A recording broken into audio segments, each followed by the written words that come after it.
Welcome to QK news. ముందుగా headlines చూద్దాం.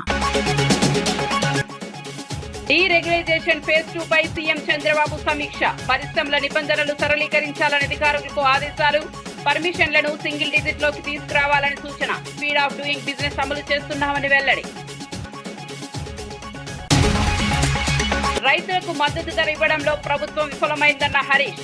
Bonus హామీ బోగస్ అని ప్రభుత్వంపై హరీష్ విమర్శలు. ప్రతి గింజను మద్దతు ధరకు కొనాలని హరీష్ డిమాండ్. రైతుల సమస్యలు వెంటనే పరిష్కరించాలని ప్రభుత్వానికి సూచన.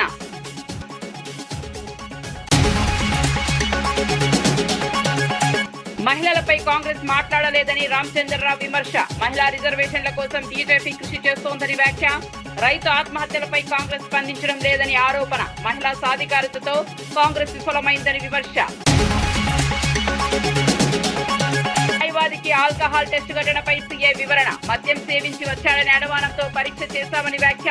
టెస్టులో రీడింగ్ రావడంతో చర్యలు తీసుకున్నామని వెల్లడి. పోలీసులు విధి నిర్వహణలో భాగంగా వ్యవహరించారని స్పష్టం.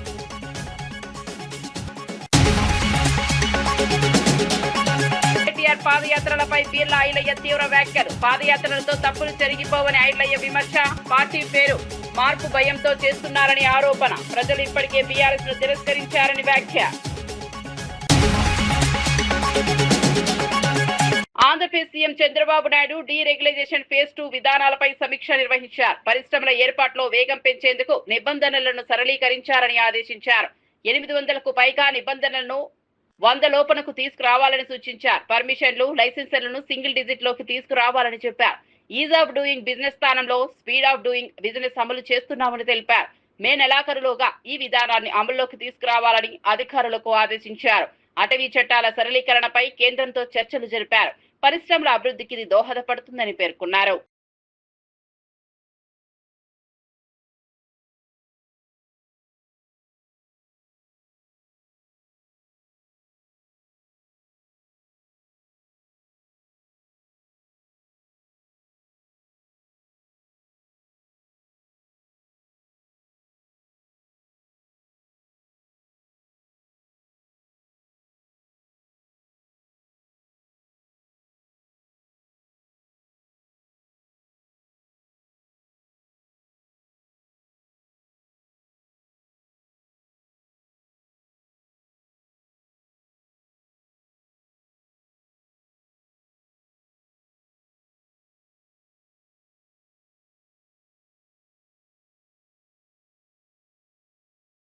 ఇక వార్త వివరాల్లోకి వెళ్తే మాజీ మంత్రి హరీష్ రావు ప్రభుత్వంపై తీవ్ర విమర్శలు చేశారు. రైతాంగానికి కనీస మద్దతు ధర పంటలు కొనుగోలు చేయడంలో ప్రభుత్వం విఫలమైందని ఆరోపించారు. ఎన్నికల ముందు ఇచ్చిన బోనస్ హామీ పూర్తిగా బోగస్ అని పేర్కొన్నారు. సంగారెడ్డి జిల్లా సదాశివపేట కొనుగోలు కేంద్రాన్ని సందర్శించిన ఆయన రైతుల సమస్యలను తెలుసుకున్నారు. పండిన ప్రతి గింజను మద్దతు ధరకు కొనాలని డిమాండ్ చేశారు. రైతులు తీవ్ర ఇబ్బందులు పడుతున్నారని ప్రభుత్వం వెంటనే చర్యలు తీసుకోవాలని సూచించారు. రైతు సంక్షేమంపై నిర్లక్ష్యం వహిస్తే తీవ్రంగా ఎదురు తీరుతామని హెచ్చరించారు. ఏంది ఎట్లా అర్థం చేసుకోవాలి? ఆనాడు పెద్ద పెద్ద మాటలు మాట్లాడిండ్రు. ఏం పేరే? మల్లేశం అనే రైతు చెప్తుండు, సార్ 11 గంటలు 10 గంటలే కరెంట్ వస్తుంది, సాయంత్రం 4కి పోతే పొద్దుగాల 6కి కరెంట్ వస్తుందని. ఇవాళ మల్లేశం రైతు పొద్దున 8కి వస్తుంది, పొద్దున 8కి కరెంట్ వస్తుందని మల్లేశం అనే రైతు కూడా ఇవాళ చెప్తా ఉన్నాడు. అంటే కరెంటు ఇయ్యరు, రైతు బంధు వేయరు, బోనస్ ఇయ్యరు, కనీసం పండిన పంటను మద్దతు ధరకు కూడా కొనకపోతే నీదే ప్రభుత్వము? నువ్వు కాంట్రాక్టర్లకు, బినామీల కోసమో, మధ్య దళారుల కోసమో, బ్రోకర్ల కోసమో, ప్రైవేట్ పైరవీకారుల కోసం ఉందా నీ ప్రభుత్వం? రైతుల కోసం ఉందా? రైతులంటే ఎందుకంత చిన్న చూపు? సో ఇప్పటికైనా స్పందించండి. ముఖ్యమంత్రి గారు ఒక రివ్యూ చేసి జొన్నల కొనుగోలు కేంద్రాలు ప్రారంభించండి. మధ్యలో ఆగిపోయిన శనగలు మళ్లీ కొనే విధంగా తక్షణమే ఉత్తర్వులు ఇవ్వండి. అదేవిధంగా కందులు గాని సన్ఫ్లవర్ పంట కూడా పూర్తిగా కొనే విధంగా ప్రభుత్వం ఆదేశాలు ఇవ్వండి. అదేవిధంగా వడ్ల కొనుగోలు కేంద్రాలు కూడా రాష్ట్ర వ్యాప్తంగా తక్షణమే ప్రారంభించాలని, ఈ యాసంగిలో సన్న వడ్లకు కూడా బోనస్ అందించాలని, పోయిన యాసంగి సన్న వడ్ల బోనస్ వెంటనే విడుదల చేయాలని చెప్పి డిమాండ్ చేస్తున్నారు. ప్రభుత్వ బీర్లా ఐలయ్య కేటీఆర్ పై ఘాటు వ్యాఖ్యలు చేశారు. ఎన్ని పాదయాత్రలు చేసినా కేటీఆర్ చేసిన తప్పులు జరిగిపోవని అన్నారు. పాదయాత్రలతో కేవలం కాళ్ల నొప్పులే వస్తాయని ఎద్దేవా చేశారు. గంగలో మునిగి గోదావరిలో తేలినా చేసిన పాపాలు పోవని విమర్శించారు. కవిత పార్టీ పెడుతుందనే భయంతోనే బీఆర్ఎస్ పేరు మారుస్తున్నారని ఆరోపించారు. ప్రజలు ఇప్పటికే ఆ పార్టీని తిరస్కరించారని పేర్కొన్నారు. పాదయాత్ర చేస్తా అంటున్నాడు కేటీఆర్ గారు. మీరు పాదయాత్ర చేస్తే మీకు వచ్చేది మోకాలు నొప్పులే. తెలంగాణను నువ్వు, మీ నాయన, మీ బావ మీరందరు కలిసి దాచుకొని మిగులు బడ్జెట్లో తెలంగాణను అప్పుల తెలంగాణ చేసింది కాబట్టి తెలంగాణలో ప్రజలు మార్పు కోరుకున్నారు. మీరు ఎన్ని తప్పులు చేసిరు, ఎన్ని అప్పులు చేసిరు, ఇలా తెలంగాణ ప్రజలు గమనించే తెలంగాణలో మార్పు కోరుకున్నారు. మరి కేటీఆర్ గారు నేను పాదయాత్ర చేస్తాను, నువ్వు మీ అయ్యా మీ బావ చేసిన పాపానికి గంగలో మునిగి గోదావరి అయినా మీ పాపాలు ఇలా కడిగేటి కావు. తెలంగాణ ప్రజలు మొత్తం విధ్వంసం చేసిన మీరు ఇలా సన్నాయి నొక్కులు నొక్కి మేము టీఆర్ఎస్ చేసేది లేకుండే మళ్ళీ మేము టీఆర్ఎస్ గా పెట్టుకుంటామని అంటుండు కేటీఆర్. మరి మీ అక్క ఇలా తెలంగాణలో టీఆర్ఎస్ పెడతానందుకు భయపడి మళ్ళీ టీఆర్ఎస్ పెడతా అనుకుంటున్నావా? తెలంగాణ రాష్ట్ర సంపదను ఇతర రాష్ట్రాలకు దోచిపెట్టి మేము తెలంగాణ ఎలగబెట్టాం, భారతదేశాన్ని ఎలగబెట్టామని చెప్పి భారతదేశంలో ఇలా రాజ్యం వెళ్ళాలని ఒక దుర్బుద్ధితోటి బీఆర్ఎస్ పెట్టుకున్నటువంటి మీరు ఇవాళ మళ్ళీ సన్నాయి నొక్కులు నొక్కుతున్నారు. బీజేపీ తెలంగాణ అధ్యక్షుడు రామచంద్రరావు కాంగ్రెస్ పార్టీపై తీవ్ర విమర్శలు చేశారు. మహిళల సమస్యలపై కాంగ్రెస్ ఎప్పుడూ మాట్లాడలేదని ఆరోపించారు. మహిళలకు 33% రిజర్వేషన్లు కల్పించేందుకు బీజేపీ కృషి చేస్తోందని తెలిపారు.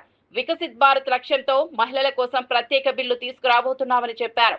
రైతులు అప్పుల బారిన పడి ఆత్మహత్యలు చేసుకుంటున్నా కాంగ్రెస్ ప్రభుత్వం స్పందించడం లేదని విమర్శించారు. మహిళా సాధికారతలో కాంగ్రెస్ వైఫల్యం స్పష్టమని అన్నారు. ఎంపీలు కాబోతా ఉన్నారు కాబట్టి ఇటువంటి ఒక నేపథ్యంలో మహిళలందరూ కూడా నారీ శక్తిగా మారి నరేంద్ర మోదీ గారిని ఆశీర్వదించాల్సిన అవసరం ఉన్నది. ఈరోజు తెలంగాణలో కూడా గత ప్రభుత్వం మొట్టమొదటిసారి వచ్చినప్పుడు ఒక మహిళా మంత్రి లేడు. రెండోసారి ఏదో ఒకసారి ఎవరికో ఒకరికి ఇచ్చారు, డిప్యూటీ స్పీకర్గా ఇంకెవరికో. ఈ యొక్క ప్రభుత్వం కూడా మహిళలకు మాత్రం ఒక పెద్దపీట ఇవ్వట్లేదు. ఈ దేశంలో మహిళలకు వికసిత భారత్లో భాగంగా మహిళ ఒక ఏదైతే ఎంపవర్మెంట్ కోసమో మహిళల ఒక హక్కుల కోసమో ఈరోజు పోరాడుతున్నది భారతీయ జనతా పార్టీ. వారు వికసిత భారత్లో భాగం కావాలి, దేశం ఒక అభివృద్ధిలో భాగం కావాలని చెప్పేసి నరేంద్ర మోదీ గారు రేపు 16వ తారీఖున బిల్లు పెడుతున్నారు. ఈ సందర్భంగా నేను మహిళలందరూ కూడా రాష్ట్రంలో అందరూ కూడా తెలంగాణ భారతీయ జనతా పార్టీ నుంచి తరఫు నుంచి వారికి అభినందన తెలుపుతా ఉన్నాను, శుభాకాంక్షలు తెలియజేస్తాను. మంత్రి పొన్నం ప్రభాకర్ పోచారం శ్రీనివాస్ రెడ్డి విషయంలో స్పందించారు. తనకు పోచారం ఫోన్ చేయలేదని స్పష్టం చేశారు. ఒకవేళ ఫోన్ చేస్తే తప్పకుండా లిఫ్ట్ చేస్తానన్నారు. పోచారం కూడా తనకు ఫోన్ చేయలేదని తెలిసే ఉంటుందని వ్యాఖ్యానించారు. ఇద్దరి మధ్య సంబంధాలపై అనుమానాలు వ్యక్తమవుతున్నాయి. అయితే వ్యక్తిగతంగా ఎలాంటి విభేదాలు లేవని ఆయన సంకేతాలు ఇచ్చారు.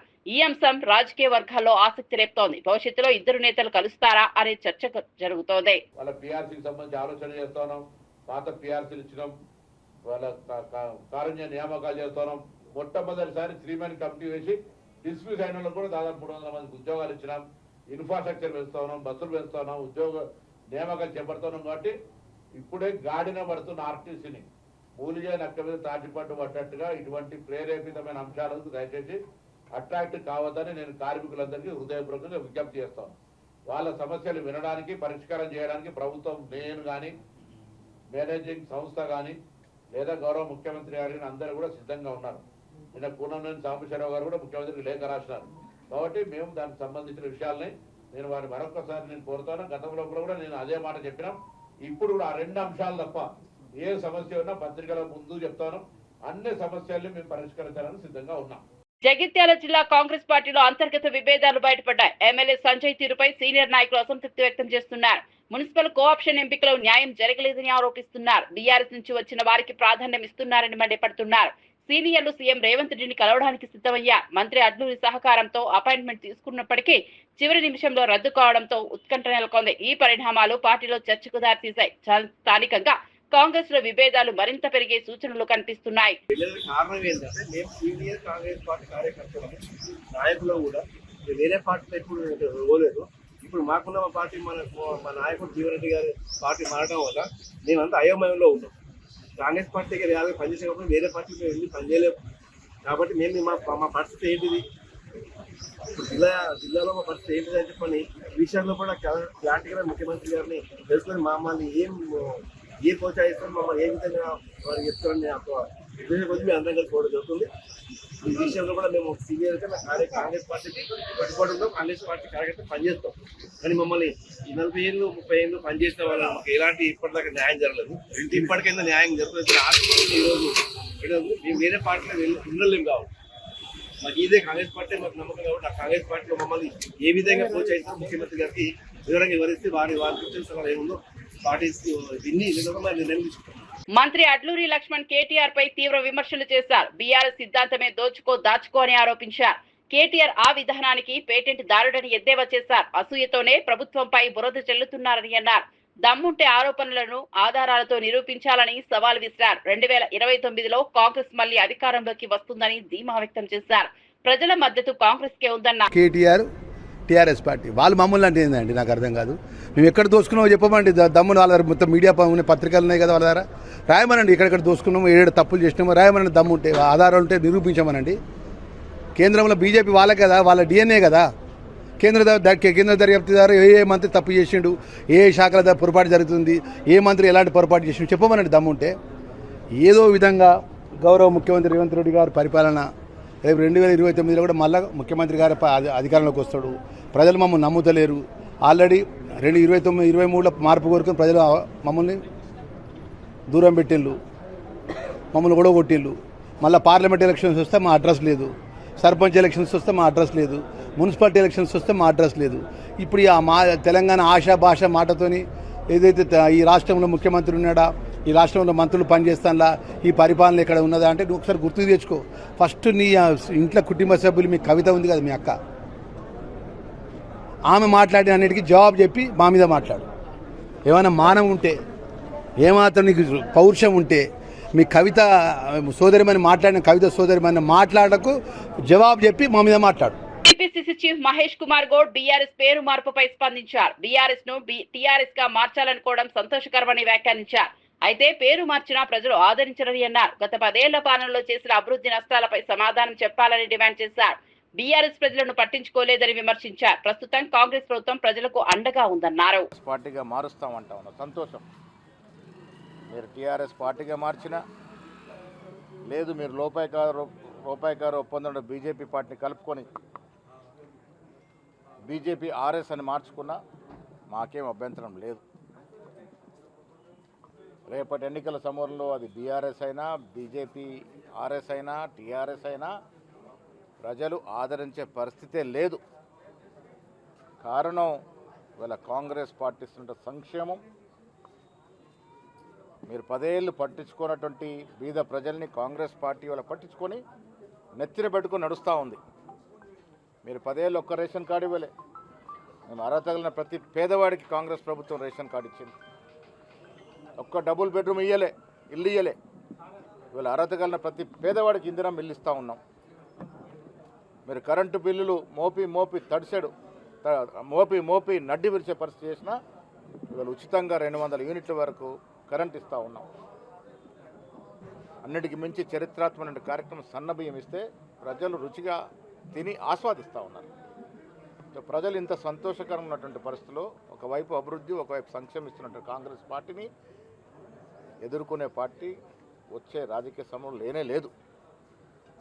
అది బీజేపీ కావచ్చు, బీఆర్ఎస్ కావచ్చు, కలిసి బీజేపీ ఆర్ఎస్ అయినా ప్రజలు పట్టించుకునే పరిస్థితి ఉండదు.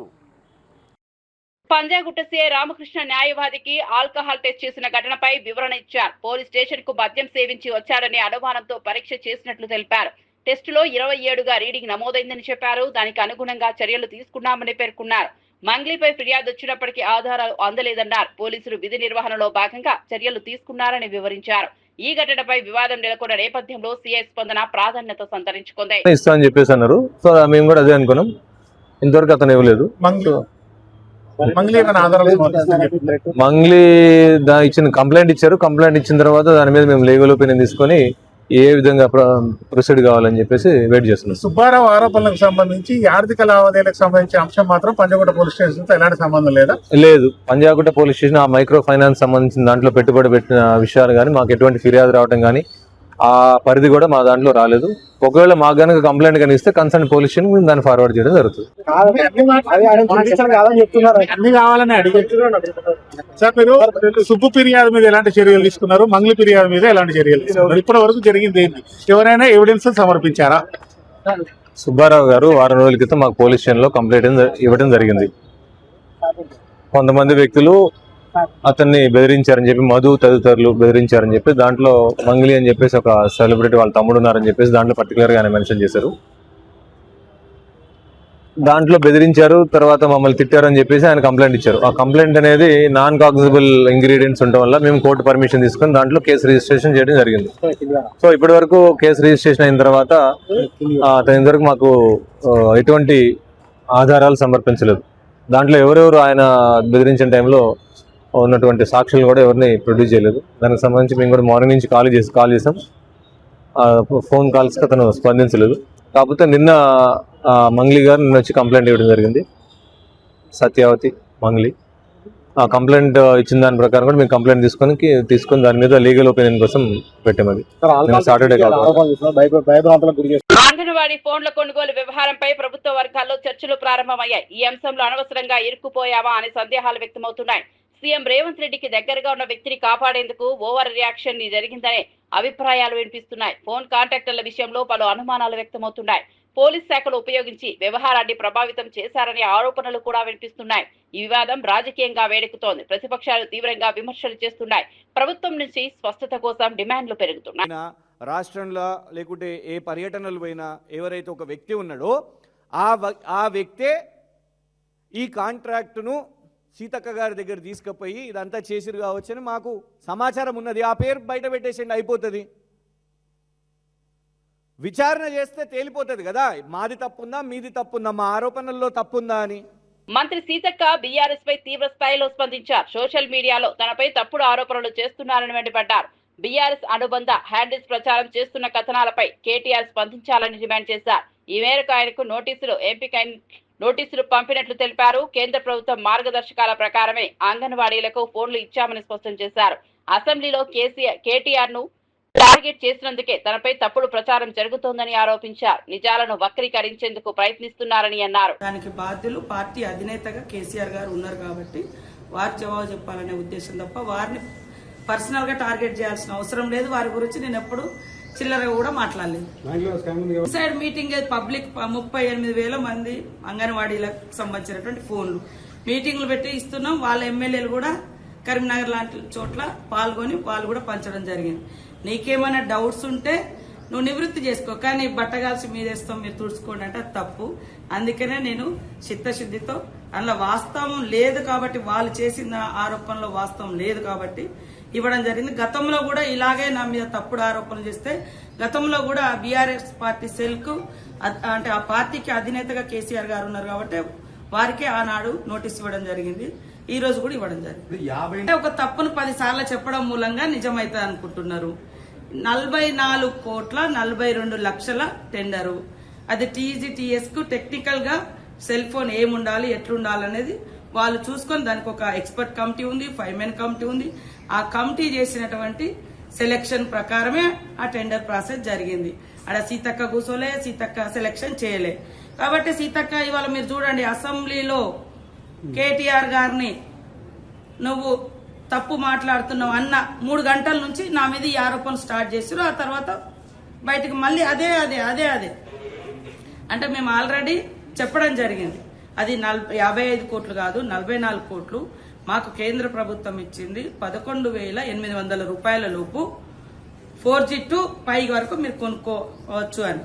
స్పెసిఫికేషన్స్ కూడా చాలా అంగన్వాడీలో వేరే ఉంటాయి, మనం కొనే మామూలు ఫోన్ లాగా ఉండదు. దాంట్లో అక్కడ పిల్లల గ్రోత్, వెయిట్ ఇవన్నీ కూడా చూసేది ఉంటుంది. కాబట్టి వాళ్ళు ఇచ్చిన గైడ్ లైన్స్ ప్రకారం కొనడం జరిగింది. కానీ వాళ్ళు 14,500 కొన్నారని ఒకసారి, 54,000 ఒకసారి, ఇట్లా తప్పుడు ప్రచారం చేసి ఏం సాధిస్తారు?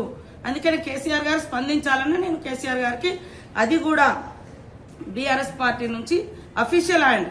వ్యక్తులు చాలా మంది మురుగుతున్నారు, తప్పుడు ప్రచారం. కేవలం నేను అసెంబ్లీలో గట్టిగా మాట్లాడినా, నిలదీసిన, మరి వాస్తవాలతో ప్రజెంటేషన్ చేసిన అనేక సబ్జెక్టుల మీద, కాబట్టి నన్ను టార్గెట్ చేశారు.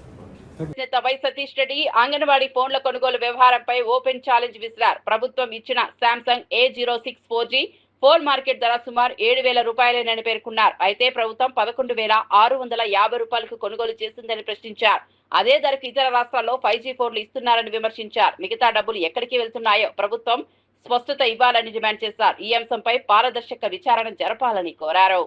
ఎంతకు వస్తుందో మొబైల్ షాప్ పోయి తెలుసుకుందాం, అక్కడనే అడుగుదాం.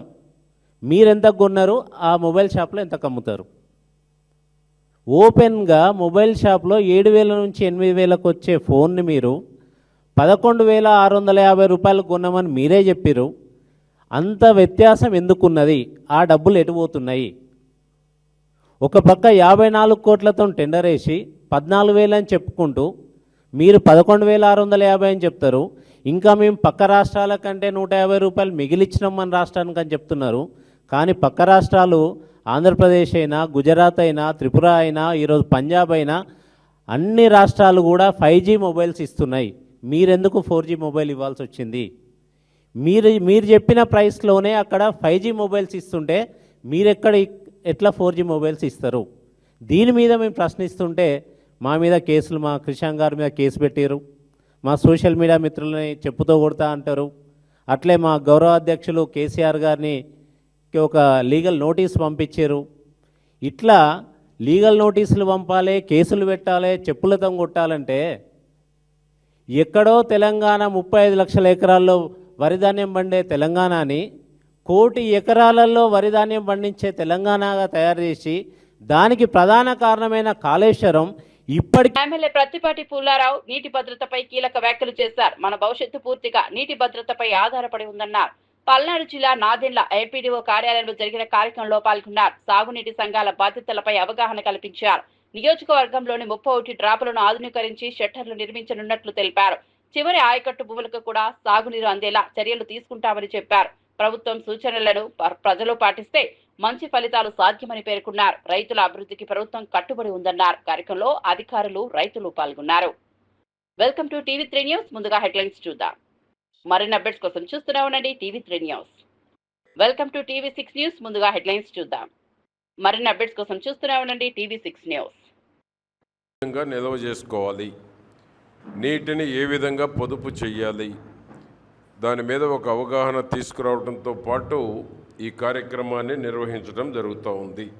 ముఖ్యమైనటువంటి కూడా చిన్న మడుగుల పునరుద్ధరణ, ఫీడర్ కాలువల మరమ్మతులు, నీటి వనరుల అనుసంధానం, వరద నీటి వినియోగం, మట్టి మరియు నీటి సంరక్షణ పనులు, రిడ్జి టు వ్యాలీ పద్ధతులు, పచ్చదనం మొక్కలు నాటడం, కొత్త నీటి నిల్వ నిర్మాణాలు, టెక్నాలజీ వినియోగం, గ్రామ నీటి భద్రత.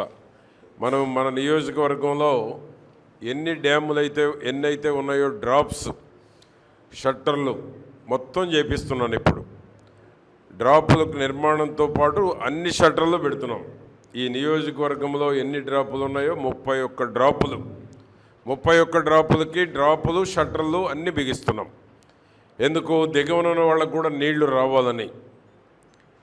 షట్టర్లు లేకపోవటం వలన, డ్రాపులు లేకపోవటం వలన ఎగువన ఉంటున్నాయి, కిందకు నీళ్లు రావటంలా.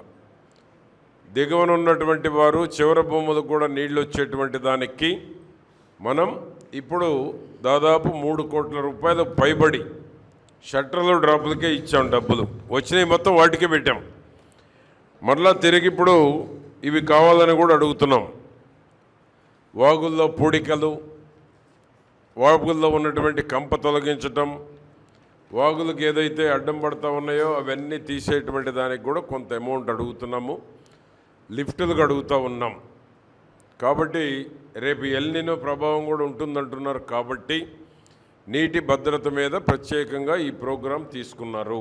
దీని పట్ల ఏ గ్రామానికి ఆ గ్రామంలో అవకాశం ఉన్నంత వరకు నీటిని ఏ విధంగా పొదుపు చేయాలి, భవిష్యత్ అవసరాల కోసం అనేటువంటిది అందరూ కూడా ఆలోచన చేయమని కోరుతా ఉన్నాం.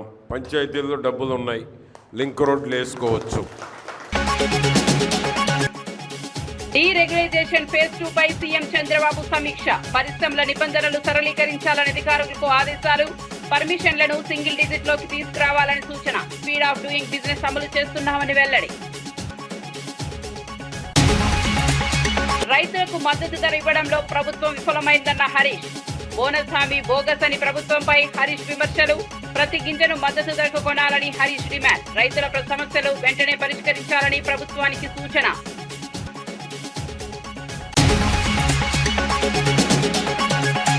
మహిళలపై కాంగ్రెస్ మాట్లాడలేదని రామచంద్రరావు విమర్శ. మహిళా రిజర్వేషన్ల కోసం బీజేపీ కృషి చేస్తోందని వ్యాఖ్య. రైతు ఆత్మహత్యలపై కాంగ్రెస్ స్పందించడం లేదని ఆరోపణ. మహిళా సాధికారతతో కాంగ్రెస్ విఫలమైందని విమర్శ. న్యాయవాదికి ఆల్కహాల్ టెస్టు ఘటనపై సీఏ వివరణ. మద్యం సేవించి వచ్చాడని అనుమానంతో పరీక్ష చేశామని వ్యాఖ్య. టెస్టు రీడింగ్ రావడంతో చర్యలు తీసుకున్నామని వెల్లడి. పోలీసులు విధి నిర్వహణలో భాగంగా వ్యవహరించారని స్పష్టం.